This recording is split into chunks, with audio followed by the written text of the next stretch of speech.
You are loved with an everlasting love. That's what the Bible says. And underneath are the everlasting arms. We've been speaking from my book, A Chance to Die, the biography of Amy Carmichael. Amy Carmichael is perhaps best known as the founder of a missionary work in India called the Donavur Fellowship. And she's very well known because of her book entitled If. Let me read one page from that book. If the moment I am conscious of the shadow of self crossing my threshold, I do not shut the door, and in the power of Him who works in us to will and to do, keep that door shut, then I know nothing of Calvary love. Amy went through some agonizing struggles in having to say goodbye to her mother, her family, and to a dear old man named Mr. Robert Wilson, whom she had come to love, and who had come to love her like a daughter. Just a week or so ago, my husband had dinner with a lawyer and his wife, and they're Christians, and the lawyer had read this book, and he said to me, it was terrific, it was an amazing testimony, but he said, I really find it hard to understand that kind of commitment. And I said, well, you're a Christian, aren't you? And he said, yes, of course. He said, I have to confess that I haven't given quite all to God. I mean, I just haven't gone that far. I certainly don't have the kind of dedication that Amy Carmichael had. He said, how do you explain it? How do you think it happened? Well, I said, let's look at it this way. I said, what is any man after in this world? Let's just take a common example. A man wants a good job. He wants to make a lot of money, if possible. He wants some recognition and distinction. Say that really the thing that he wants most in all the world is just a lot of money. That's his goal. Now, what is he prepared to do in order to get that? Pick up the newspaper any day and you're going to read all sorts of stories of people who have ended up in jail because they were prepared to do a lot of illegal things. They've taken all sorts of risks in order to reach their goal. But generally speaking, when a man is driven by a thoroughly secular goal, he will pay a pretty high price. He is prepared to sacrifice his time and very often his family. Isn't that true? Yeah, he said, I can see that. Well, I said, what's the difference? In the degree of dedication. Amy Carmichael's goal was to please her Lord, to build not in wood, hay, and stubble, but in gold and silver and precious stones, things that can abide the fire. She was prepared to make any sacrifice for that goal. So the question is not how she did it or why the dedication, but what kind of a goal did she have? It was one that was really worth dying for, and therefore it was worth living for. Well, Amy was struggling about what field God wanted her to go to. She believed that God was saying to her, go into all the world and preach the gospel. Go somewhere where the gospel has never been heard. And one day the thought came to her that she should go to Japan. She didn't know a soul in Japan, but her friend, the DOM, did, a man named Barclay Buxton. So he wrote to Barclay Buxton, asked him if Amy could come and work with him, and before he even received a reply from Mr. Buxton, he booked a passage for Amy to Shanghai. When Amy boarded the ship, she described the farewell at the docks in Tilbury. In my book, I've said this: farewells to those leaving nowadays by jet plane are nothing compared to the protracted agonies of dockside partings. Now the traveler simply disappears into the jetway. It's a mere walking into another room. But then it was gangplanks, hours of visiting on board, the all ashore, the deep-throated whistles, the throwing off of moorings, the slow glide away from the dock. the almost imperceptible widening of the great gulf between voyager and loved ones, the straining to discern to the last possible moment the diminishing face. When Amy sailed, friends stood on the wharf and sang, "Crown him with many crowns, the Lamb upon his throne," and "Like a river glorious is God's perfect peace," one of the Keswick hymns.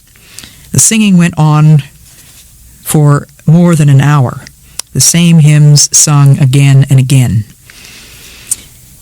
Amy stood by the rail, watching intently the dear, wrinkled face of the old man. Each, she wrote on the human side, was broken. When many years later she held up before prospective missionary recruits the standard of the cross of Jesus, no one could say that she did not know whereof she spoke. If there was peace in her heart at that moment, it was nothing less than Jesus' last gift to his own, "My own peace, such as the world cannot give. Set your troubled hearts at rest and banish your fears." It was the peace her friends were singing about, like a river glorious. But it did not utterly cancel the pain. As the ship rounded the last corner, there stood the dear old man again, having hiked a half-mile down the docks for a last glimpse. They were close enough to call out Bible verses to each other, and a phrase Amy remembered from the farewell meeting. Jesus has 2 nail-pierced hands. He lays one upon each and parts us so. He does the parting. Well, she got to Japan. The people that she thought were going to meet her were not there. She didn't find a friendly white face anywhere. She didn't know a word of Japanese. As she told the story later, she said she laughed until she was positively aching at the absurdity of the whole affair. They were tumbled out onto the shore with all of their luggage, and there she was. But God, in his mercy, sent on an American trader who was thoroughly stunned to find this cheerful and diminutive foreigner at his door. She had gotten a rickshaw, and because she was white, the rickshaw man assumed that she wanted to see this white man, who happened to be the only one he knew. So there was this American girl at the door of this stunned trader. He was able to direct her to the home of missionaries, an American girl and an old lady who had not been expecting Amy, but they had been expecting the missionary who was to have met her. And she wrote, "They were perfect saints. That evening I was safe with them." One day while she was waiting for the people that were to meet her, she took a walk along the sea. It was a gray sea and a gray drizzle. And a casual remark was dropped, which elicited an astonished question from Amy. "You don't mean to say," the missionary replied, "that you think all missionaries love one another?" That was precisely what she had thought. How could it be any other way?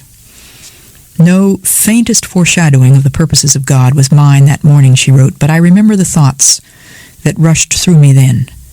What of, 'See that ye love one another with a pure heart fervently'? Was such a life lived nowhere? It was a gray day with a gray sea, a gray drizzle, and gray thoughts.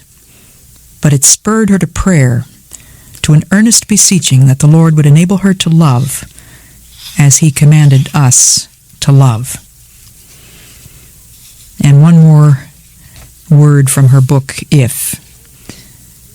"If, when I am able to discover something which has baffled others, I forget him who revealeth the deep and secret things, and knoweth what is in the darkness, and showeth it to us.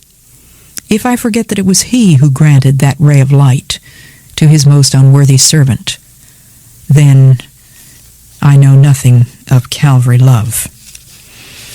Amy adopted Japanese dress. She wanted to become as much like the Japanese people as possible, only in order to avoid distractions. One day, when she was telling the good news to an old lady by interpretation, she thought that the old lady was ready to turn to Christ in faith, when suddenly she noticed Amy's hands. It was very cold that day, and Amy was wearing fur gloves. I cannot remember whether we were able to recall her to what mattered so much more than gloves, she said. But this I do remember.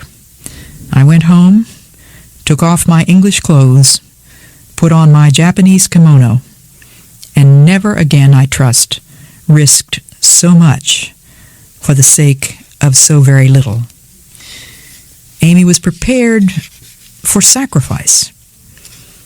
The food was sometimes pretty tough to take.